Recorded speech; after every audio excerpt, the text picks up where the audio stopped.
وہ پیش والا سمجھا جاتا ہے. تو اس کو کہتے ہیں دکھنے میں اور لفظ میں وہ مرفوع مجرور ہے یعنی زیر والا ہے، لیکن محل اور مقام کے اعتبار سے وہ پیش والا ہے. تو اس کو کہتے ہیں محلن مرفوع مبتدا. بھائی ایسا مبتدا جو منصب، جگہ اور مقام کے حساب سے تو پیش والا ہے، لیکن لکھا ہوا وہاں پہ پایا جا رہا ہے زیر، تو اس کو بھی مبتدا کہتے ہیں. اس طرح دیکھیں دوست، وہ کب ہوتا ہے؟ اس کی عام طور پر 3 صورتیں ہوتی ہیں، بلکہ ایک صورت آپ ذہن میں رکھیں. یہ دیکھیے، کسی زائد حرف کے بعد، کسی زائد حرف کے بعد آنے والا مبتدا. زائد حروف ہوتے ہیں کچھ، وہ کلام کے حسن کے لیے، اس کی جمال اور خوبصورتی کے لیے، اچھا دکھنے کے لیے، کوئی اور مقصد سے زائد حروف کو لایا جاتا ہے. تو زائد حروف بھی ہوتے ہیں. جو لفظ دکھ رہا ہے اس کا کوئی معنی نہیں ہوتا، اس کا معنی وہاں پہ اس وقت کوئی معنی نہیں لیا جاتا. وہ زائد ایسے ہی تحسین کلام کے لیے وغیرہ وغیرہ کے لیے وہ لایا جاتا ہے. جیسے مثال کے طور پر دیکھیے، زائد حروف جو ہے یہاں پہ جو لکھے گئے ہیں وہ ہے با، پھر ایک ہے ربا، پھر ایک ہے من. تینوں کا تعلق حروف جارہ سے، تینوں کا تعلق حروف جارہ سے ہے. حروف جارہ کی برادری سے یہ تعلق رکھتے ہیں. با حروف جارہ میں سے با و تاؤ با ہے، تو با کا ایک معنی ہوتا ہے، با کا ایک ترجمہ ہوتا ہے، ایک مفہوم ہوتا ہے. لیکن یہی با جو حروف جارہ میں سے ہے وہ زائد طور پہ ایسے ہی آ جاتا ہے، معنی دینے کے لیے نہیں آتا، زائد ایسے ہی آ جاتا ہے. پھر اسی طریقے سے یہ جو ربا کا لفظ ہے دوستو، ربا بھی حروف جارہ میں سے ہے. با و تاؤ کاف و لام و واو منتو مذقلا ربا حاشا، ربا یہ حروف جارہ میں سے ہے. پھر اسی طریقے سے دوستو یہ من ہے، با و تاؤ کاف و لام و واو منتو مذقلا ربا حاشا من عدا، من یہ من بھی حرف جر ہے. تو یہ تینوں حروف با، ربا، پھر من، یہ حروف جارہ سے تعلق رکھتے ہیں. چونکہ ان کا تعلق حروف جارہ سے ہے اور یہ حروف جارہ ہیں. پھر حروف جارہ کا کام کیا ہے؟ حروف جارہ کا کام ہے اپنے بعد والے لفظ کو زیر دینا. وہ اسم پر داخل ہوتے ہیں اور اس کو زیر دیتے ہیں. تو یہ اپنا کام کر رہے ہیں. یہاں پہ دیکھیے، با زائدہ جب وہ داخل ہوتا ہے تو زیر دیتا ہے. یہاں پہ بھی زیر دیا ہے. جیسے یہاں مثال ہے، دیکھیے، بِحَسْبِكَ اللَّهُ، بِحَسْبِكَ، یہ حسبی یہ ایک لفظ ہے، اس سے پہلے با حرف جر داخل ہوا ہے، تو وہ داخل ہونے کی وجہ سے حسبی کو زیر آ رہا ہے کیونکہ حرف جر داخل ہوا. بِحَسْبِكَ اللَّهُ میں حسبی کو زیر کیوں آ رہا ہے؟ وہ اس لیے آ رہا ہے کہ اس سے پہلے حرف جر با داخل ہوا ہے. داخل ہوا ہو کہ وہ اپنا کام کر رہا ہے، زیر دے رہا ہے.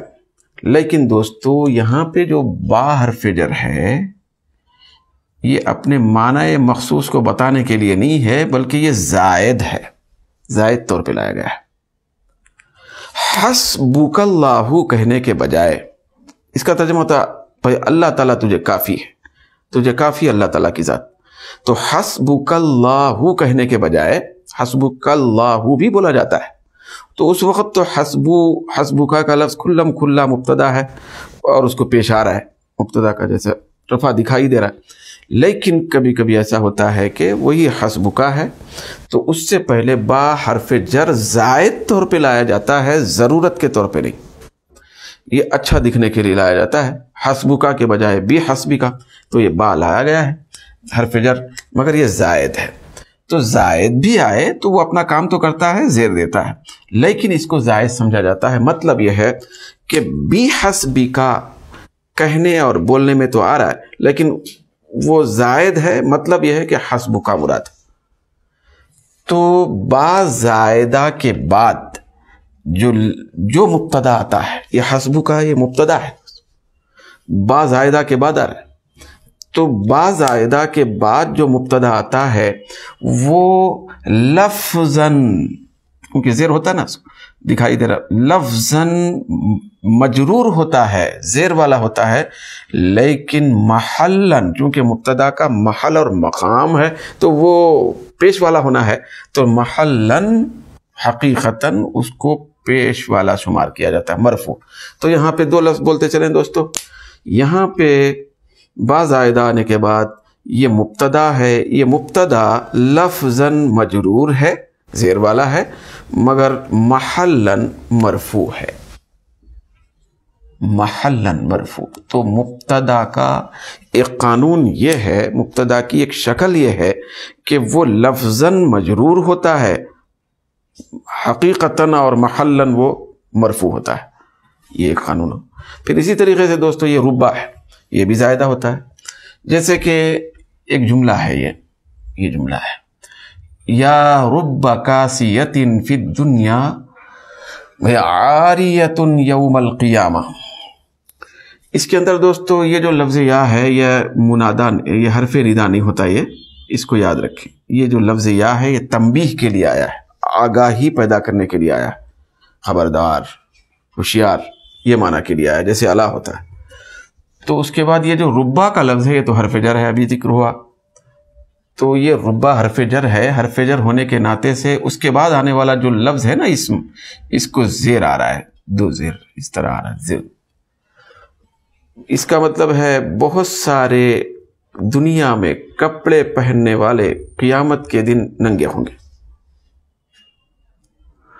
تو یہ جو کاسیتین کا لفظ ہے یہ مجرور ہے یہاں دیکھنے میں اور لفظ میں، کیونکہ وہ ربا کے بعد آ رہا، مگر یہ ربا دوستو یہ یا حرف تنبیہ ہے، اور یہ ربا زائد ہے، ربا زائد ہے، ربا زائد طور پہ آیا،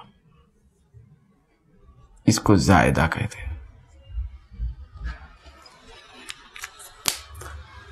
دنیا میں کپڑے پہننے والے بھئی قیامت کے دن وہ ننگے ہو، کچھ ایسے ان کے اپنے اعمال کی وجہ سے۔ بہرحال یہاں پہ جو لکھنے کا مدعا یہ ہے، مقصد یہ ہے کہ ربا زائدہ کے بعد آنے والا جو مبتدا ہے، یہ مبتدا ہے کاسیتی، تو آنے والا جو مبتدا ہے وہ بظاہر مجرور ہوتا ہے، لیکن محلاً وہ پیش والا سمجھا جاتا ہے، محلاً، یہ محلاً پیش والا ہے سمجھا جاتا ہے۔ پھر اسی طریقے سے دوستو یعنی اس مثال میں یہ محلاً مرفوع ہے اور لفظاً مجرور ہے۔ اس میں بھی دیکھیں تو حل من خالق غیر اللہ، حل من خالق غیر اللہ، تو یہاں پہ بھی دیکھیے من ہے، من کے بعد خالقین کا لفظ آیا ہے، لازمی ہے بات ہے کہ من حرف جر ہے تو اس کے بعد والا جو لفظ ہے اس کو زیر آئے گا، یہ من زیر دیتا ہے، حرف جر ہے، لیکن یہاں پہ لفظاً خالقین ہے حرف جر کے بعد ہونے کی وجہ سے، مگر یہ جو من ہے یہ زائدہ ہے، یہ زائدہ ہے، زائد طور پہ آیا۔ یہ بولا جا رہا ہے من خالقین، لیکن زائدہ ہے، اگر زائدہ نہ ہوتا تو اس طرح بولا جاتا حل خالق غیر اللہ، حل خالق غیر اللہ، یہ ہوتا۔ تو یہاں پہ من زائدہ ہے، من ہونے کی وجہ سے زیر آ رہا، لیکن وہی بات ہے کہ لفظاً مجرور ہے، یہ زیر والا ہے، لیکن محلاً، کیونکہ یہ مبتدا کی جگہ میں ہے، مبتدا اس کا محل ہے، منصب اس کا مبتدا ہے، تو لہذا یہ محلاً مرفوع سمجھا جائے گا، مرفوع ہے۔ تو دوستو ہم کو یاد رکھنا یہ ہے کہ مبتدا کے کئی روپ ہوتے ہیں، کئی انداز ہوتے ہیں، جس میں سے ایک خاص انداز یہ ہے جو آج ہمارے پڑھنے میں آیا، وہ یہ ہے کہ مبتدا لفظی طور پر وہاں پہ مجرور ہوتا ہے، لیکن محلی طور پر اور حقیقی طور پر وہ مرفوع ہوتا ہے، مجرور ہونے کے باوجود اس کو مرفوع سمجھا جاتا ہے، وہ مرفوع شمار کیا جاتا ہے۔ تو اس طرح دوستو خاص مبتدا کے بارے میں کچھ باتیں آپ کے گوش گزار کر دی گئیں اور آپ کے سامنے بیان کی گئیں۔ تو انشاءاللہ تبارک و تعالیٰ ایک نئے سبق کے ساتھ بطور خاص خبر کے خاص احکام کیا ہیں اس کو لے کر پھر دوبارہ حاضری ہوگی۔ اللہ تعالیٰ ہم سب کو علمی برکتوں سے مالا مال فرمائے۔